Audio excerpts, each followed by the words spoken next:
Tired of the everyday routine? Ever dream of a life of romantic adventure?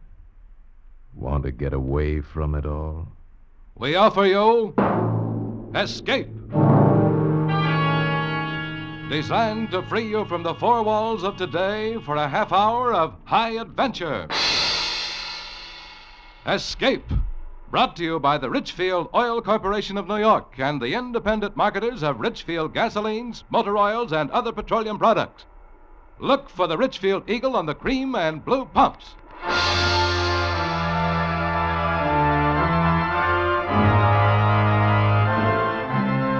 Tonight, we escape to a small town on the California coast, behind whose scenes exists a world of terror, blackmail, and death.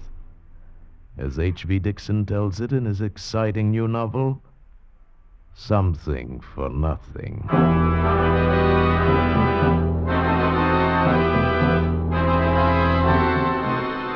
The moon wasn't up yet. It was after 9 and as dark as my pocket, and I was still 100 miles below San Francisco. The coast route is tricky driving, too. The road dips and curves like a squirming snake, smack up against the mountains on one side, and on the other, a sheer long drop to the sea. But I was driving north, and I had the inside lane, which wasn't so bad. And I kept bowling right along. And then about 3 miles below Bayside, I was going into a sharp curve to the right when beyond it, coming toward me, the lights of another car flared up, a big cream-colored sedan on the wrong side of the road, bearing down on me. I slammed on my brakes and skidded sideways. The other car barely skimmed past, and I saw a woman hanging halfway out the door on the driver's side, looking scared to death. She didn't even try to make the turn. Our car went straight for the lip of the cliff, and just as it went over, the woman jumped. And the car went smashing down the face of the cliff, easy, a 200-foot drop all the way to the ocean. Hey! Hey, are you all right? Maybe she slid over. Hey there! Oh. What? Where are you? Don't bother. Oh, there you are. I'm all right. Here, hold on. Don't fall over the edge now. I'm a little shaky. There we go. I didn't see your car not till the last second. Look, lady, I didn't run you off the road. You were way over on my side. Oh, I didn't mean it was your fault. My brakes failed. I was coming down the grade. I guess I lost my head. You could have made it all right without brakes. You weren't going very fast. Oh. I can't see your car down there. It's probably underwater. Might have landed on the rocks, huh? No, I heard it splash. Can I drive you anywhere? I wasn't going your way. Oh, but, that's all right. I'll go back to Bayside. I was going to see some friends down the road, but I don't feel like seeing them now. You can drop me in town. Fine. I'd be glad to. Oh. Whoa, you're pretty wobbly. Here, let me help you. It's a shock, I guess. Yeah, that was a close one. Wait a minute. Hmm? There wasn't anybody else in that car, was there? No, I was alone.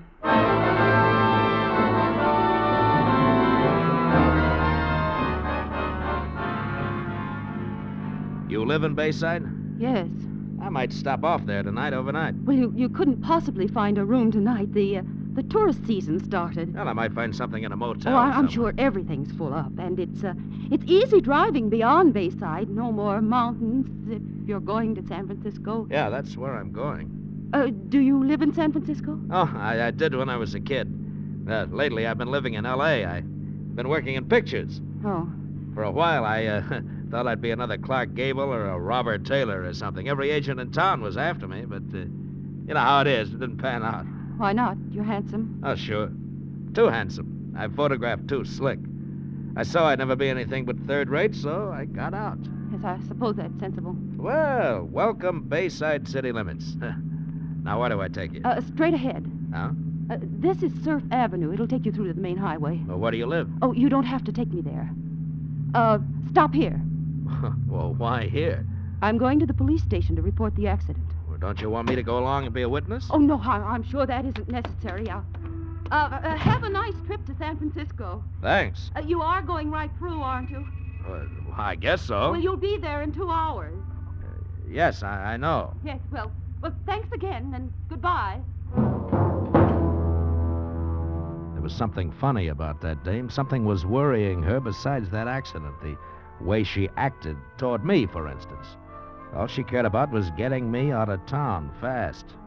So, naturally, I decided to stay a while to find out why. I found a room without any trouble at all, and then I walked around Bayside. I liked what I saw. The cars, the stores, the way the women were dressed. Yeah, Bayside was loaded with money. And then sometime after midnight, I dropped into a bar.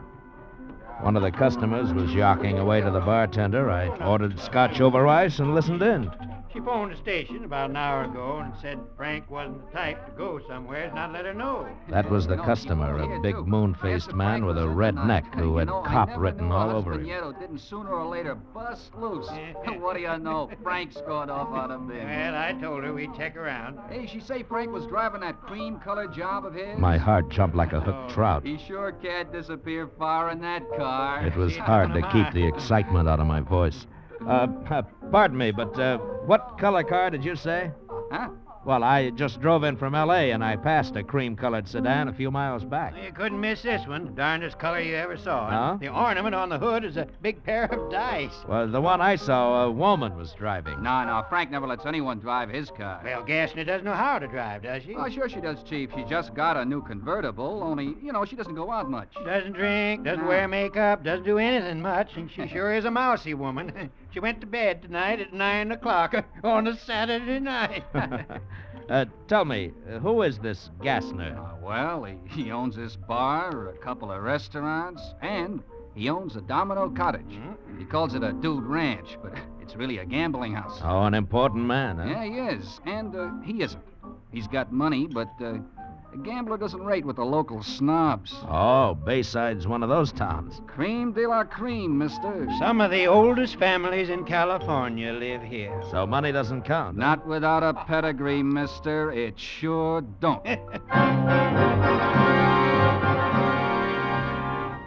But money counts with me, especially easy money. To get something for nothing, that's the sweetest thing in life. Well, I finished my drink and went to the phone booth. First, I looked up Frank Gassner's address, 16 Yucca Drive, and I wrote it down. Then I put through a long-distance call to my pal Danny in San Francisco. He said he'd meet me in Bayside in a couple of days. When I left the phone booth, the redneck cop had left, and the bartender was getting ready to close up.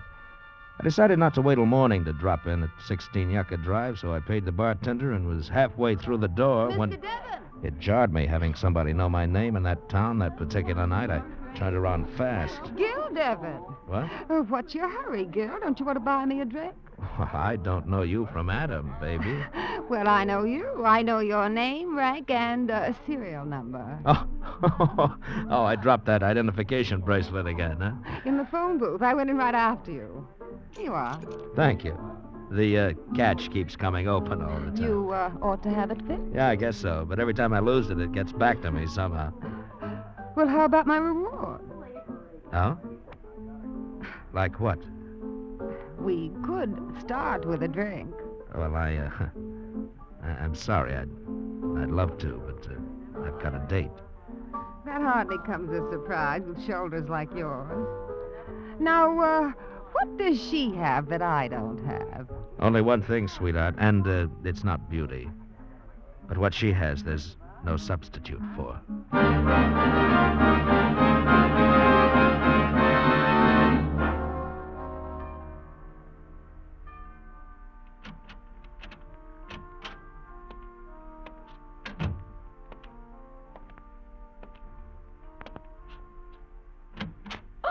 Hello, Mrs. Gassner. You forgot to lock the front door. Why didn't you go to San Francisco? Well, when I get a feeling I'm not wanted, that's when I stick around to find out why. There was no reason for you to feel that way. Yeah, maybe. I don't know. Is there anybody else in the house? No, I sent the maid home for the night. Oh, that's good. That's real good. I just heard a couple of chatty men in a bar talking about a husband who hadn't come home and a wife who'd gone to bed at 9 o'clock. I don't see why you've come here to tell me that. Stop stalling. The husband's name was Frank Gassner, and you're the wife. And at 9:30, you were out on the highway driving his car over the cliff. I saw it go over, remember? If I give you $2,000, will you leave town? You don't think I'd let a thing like this go for $2,000? But I shouldn't pay you anything at all. I haven't done anything. So you'll pay me $2,000 for nothing? Well, the circumstances are peculiar. Yeah, I'll say they are. Your husband was in that car. You murdered him. Oh. Well, how much money do you want? No, later. First, tell me about it. Everything. Well, come on, give. How did you kill him? I heard him drive into the garage, but he didn't come into the house. And I found him asleep in the car. He'd been drinking. Passed out cold? Yes, he often did that. I'd been waiting for a chance to kill him. So I started the car and closed all the windows and ran a hose from the exhaust pipe in close to his face. When I went out later, he was dead. Oh, carbon monoxide. I knew it might not look like an accident because he was too drunk to have closed the garage doors. So I drove down the highway and... Well, you know the rest. You had it all figured out, didn't you? You'd wait for a truck driver, a woman in distress. He'd pick you up, drop you off near home. Truck drivers always stick to their schedule, so he'd keep right on going, fast, no time for questions. But instead of one of those knights of the road, I came along. Yes, you came along. How much money do you want? Oh, you can't pay me off. Not with cash. I'll give you $10,000 and not a cent more. You'll what? Don't tell me what you'll do or what you won't do. From now on, you'll do what I say. But you can't prove anything. Shall I phone the police? You saw the car go over the cliff, but you can't prove I was there. It's your word against mine. And you think they'll take yours? Well, they might, seeing that I'm a stranger, except for one thing. You didn't have a purse when I picked you up on the road. No. No, it's in the car. I forgot. It has my initials on it. Oh, please, I must get it back. Can you get it, please, please? The car's probably underwater. No, please. Well, I'll rent a plane and fly down there and look. Probably have to use a boat to get to the car. Try. As soon as you can. Tomorrow. That's a little too soon. No, please, before someone sees the car. Just a minute, Mrs. Gassner. First, you and I have to come to a little understanding. Oh, anything. I'll give you anything. You mean everything, don't you, Belle?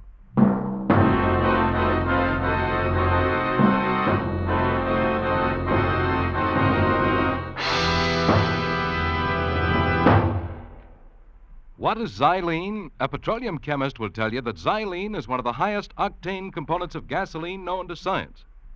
But here's what's important to you. Xylene is contained in every gallon of Richfield gasoline. Let me repeat that. Xylene, one of the highest octane components known to petroleum science, is contained in every gallon of Richfield gasoline. Xylene helps give Richfield gasoline that full power wallop that jumps you out ahead in traffic. That smooth, surging power that eats up the miles and levels off the hills. Furthermore, there's a Richfield gasoline to fit the power requirements of your motor. Select Richfield Ethyl for best results in the highest compression motors, or Richfield High Octane at regular price for the average motor. Each Richfield brand is tops in its class. Don't waste gasoline, don't waste money. Let the Richfield dealer help you select the right gasoline for your car. Remember, every gallon of Richfield gasoline contains xylene, one of the highest octane components known to petroleum science. And now we return you to Escape. That was going to be a gold mine. For a start, Belle Gassner went to the bank next day and got me $10,000 cash. Then she made out a power of attorney for me. The next afternoon, I flew down the coast on a rented plane and spotted the car wedged into the rocks, right side up, under 20 feet of water. The next day, Belle and I went down in a cabin cruiser and dropped anchor as close to the rocks as we dared. Let the anchor out all the way there. Well, it hit bottom. All right, now take a hitch in the line. Okay. That's it. There's no drag now. Oh, you can't even see the highway from here. No, but if somebody sees us, they'll think we're fishing. Well, how are you going to do it? Well, I'll tie a rope around myself. You hold on to the rope so the surf doesn't bang me into those rocks. All right. Wait a minute. Maybe we should swim over to that big rock there and try it from there. But I can't swim. No. Well, I'll swim over and pull you across. Oh, How's no, that? I'm terribly afraid of water. All right. I'll try it from here then. But you hang on to that rope, you understand? Yes. If anything happens to me, baby, then you're really in trouble. I fastened the rope around my waist, then I waited for a backwash of surf, took a deep breath, and dove. My dive carried me down to the top of the car, and I hooked my arm through the front window and held myself against the force of the current. And then I looked in. It was a world of greenish twilight, but I could see everything. Frank Gassner's body was floating against the ceiling of the car, his arms and legs waving in the current, his coat flapping as if it were in a breeze. I looked away from the body and tried to find the purse. I hung onto the steering wheel and finally saw it on the floor, held on by the weight of the flashlight. When I went after it, the body brushed against me in a kind of a caress. I grabbed the purse, shoved myself out of the car, and struggled to the surface and clambered aboard. You've got it. Oh, thank heaven. Of all the fool women, you would leave something like this in the car. Well, I guess we should start back. Yeah. You know, it's funny. Now that you got my purse back, there's no way to prove I was in Frank's car. Doesn't that worry you? Not a bit, baby. I might refuse to go through with our deal. I might revoke that power of attorney. No, you won't. I still hold some aces, Belle.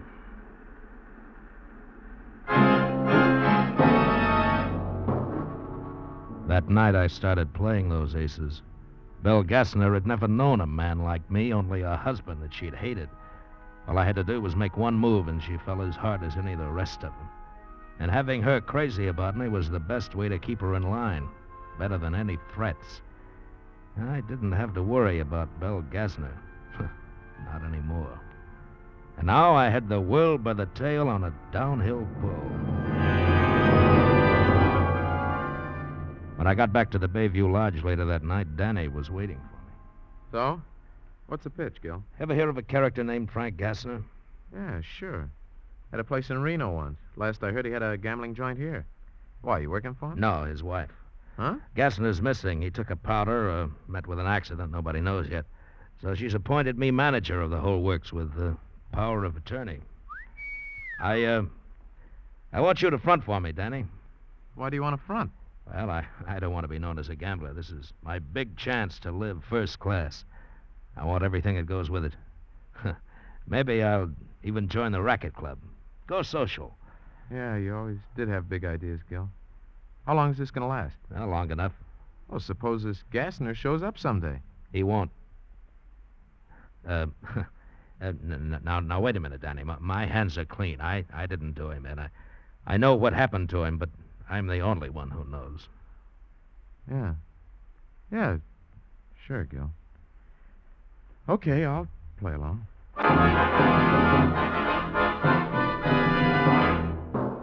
A week later, Belle introduced me around, and I took over. Danny did most of my work, and I began living high. I even bought a brand new plane, a beautiful low-wing four-place job. And I took Belle up the first day. You know, flying's the only time I'm really myself, Belle. There's nothing like it. I know a little about it. Oh, you do? Uh-huh, I took lessons for a while. Frank was going to buy a plane. Well, how many hours do you have? Oh, almost 20. Oh, then you're soloed, huh? I wasn't very good. Just never could get the hang of it. Well, come on, try it. Take oh, over. no. Oh, come on. Do you think I can? Why, sure, it's a cinch. Well. There we go. Oh. Yeah, that's very good. Now, try a turn to the left. Huh? Oh, no, not too steep. There we go. You got the feel of it? Oh, it's fine. Why, it's wonderful. Yeah, sure it is. You must have had a bad instructor. But now, baby, you've got me.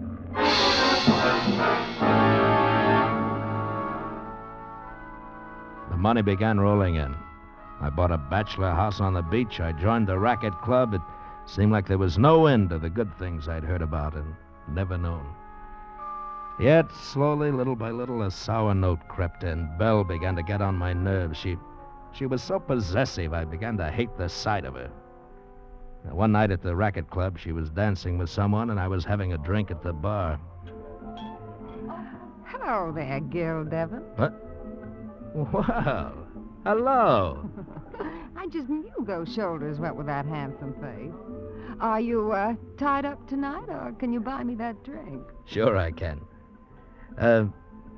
Tell me, why haven't I seen you around since the first time? I've been to Europe since then. I'll be here for a few weeks, though. Then I'm going to New York for the winter. Oh, I thought this was your home. It's one of them. Daddy's got 4 houses scattered around the country. Oh. Look, never mind the drink. Let's go outside. Sure. You've got an edge on me. I don't know your name. Allison Price. You know something? You're something I've always imagined would happen to me. Really? You didn't seem to think so that first night. No, well, I had something else on my mind, something that had to come first so that you could happen. And, what was that? Money. A girl like you can only come along when a man's got money to burn.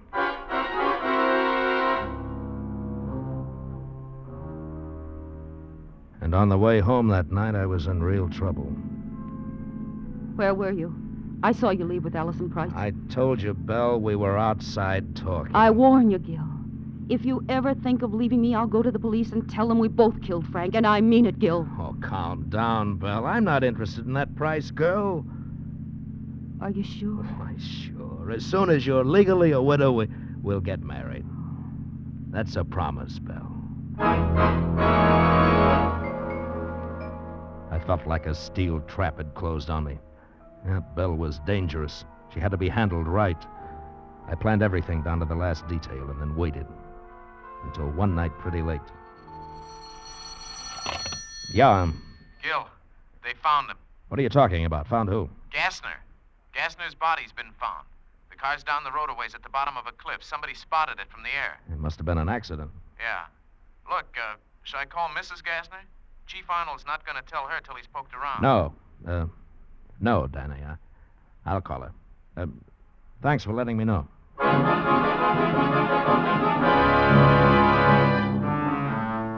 Hello, Belle. I'm so glad you called, darling. I was just going to bed. Well, you're not going to bed now. You're going to leave town. Why, Gil? I can't tell you why over the telephone. I'll pick you up in 10 minutes. All right, darling. No. Wait a minute. You better take your car. Pack a bag and drive out to the airport. Don't let anyone see you. I'll meet you there.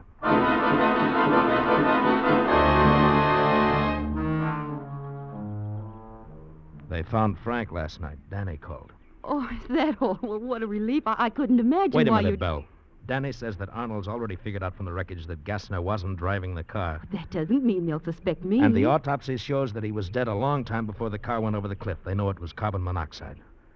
No. And somebody on your street saw you walking home that night. Then Chief Arnold knows I was lying.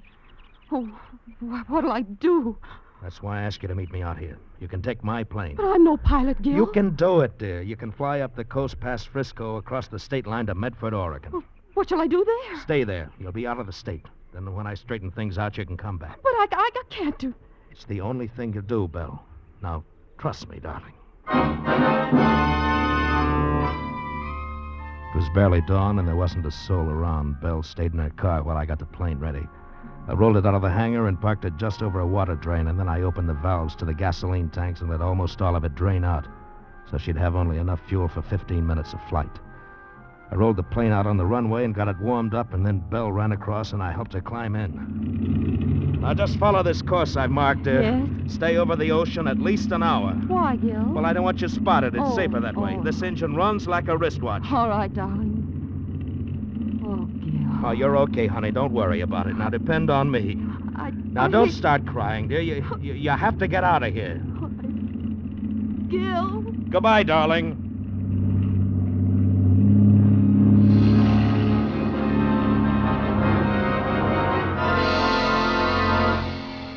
She took off to the west and then flew northwest over the ocean. What a trusting fool she was. When I looked at my wristwatch driving back to town, it was 18 minutes since the plane took off. By then, it was down somewhere in the ocean out of gas. It would sink at once, and Belle couldn't swim. Well, it wasn't such a terrible way to die. And Chief Arnold would figure it this way. Belle had heard that Frank's body was found. She lost her head and ran because she had murdered him. Case closed.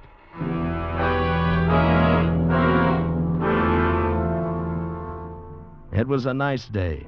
Nice day to take Allison swimming, or for a drive up the beach. When I got to town, nothing was open yet except the drugstore, so I stopped and bought a paper, folded it under my arm, and started back to my car.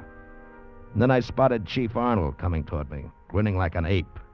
I wondered what was on the old fathead's mind. Hey, Mr. Devon. What? Whoa, there. Well, hello, Chief. You look happy about something. Gil Devon.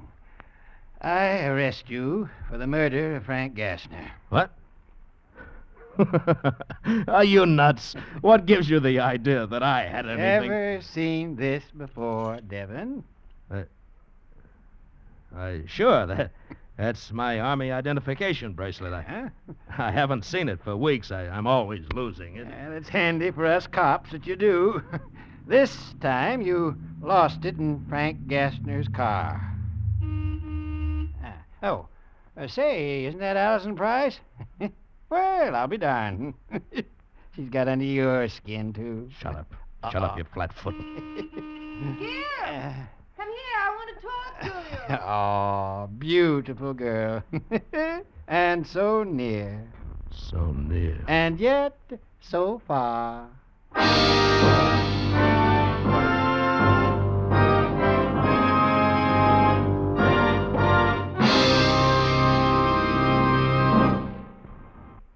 Say, here's a real spring tonic for baseball fans. A new 32-page baseball book just off the press, packed full of tips and information on America's favorite sport. Where can you get it? At the Richfield Gasoline Dealer Station. And this new Richfield baseball book is absolutely free. It contains Major League and many minor league schedules, World Series box scores, and Major League standings, baseball questions and answers, seating diagrams of 16 baseball stadiums. This new, colorful Richfield baseball book is a goldmine of baseball lore you won't want to miss. A storehouse of fascinating information that fits right in your pocket. And remember, it's absolutely free. Ask your Richfield gasoline dealer for your copy tomorrow. And while you're about it, ask him about Richfield All-Point Safety Service, the complete scientific lubrication service and safety checkup that prepares your car for the warm weather ahead. Stop where you see the Richfield Eagle on the cream and blue pumps.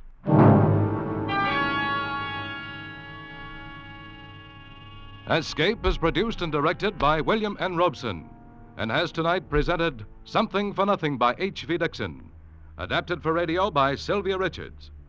Featured in the cast were Bill Conrad as Gil, Ann Morrison as Belle, Frances Cheney as Allison, Will Gear as Arnold, Rick Vallon as the bartender, and Paul Frees as Danny. Special music was arranged and played by Ivan Ditmars. Next week. You are being whirled through the streets of New Orleans by the gay revelers of Mardi Gras. But somewhere in the crowd, dressed as a clown, is a murderer. Your murderer, from whom there is no escape.